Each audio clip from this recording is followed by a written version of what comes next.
İyi günler arkadaşlar. Kanalımıza hoş geldiniz. Bugün yine sizler için yepyeni videolarla karşınızdayım.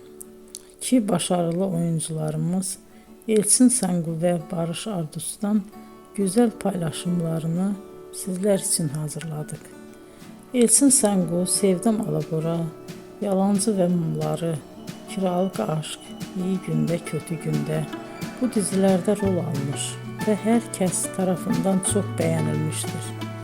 Biz de Elçin Sangu ve Barış Ardus'tan en güzel sempatik fotolarını sizler için hazırladık. Bu karelerin devamını istiyorsanızsa emeğe saygı olarak kanalımıza abone olup yorum yazmayı unutmayın arkadaşlar. Teşekkür ederim.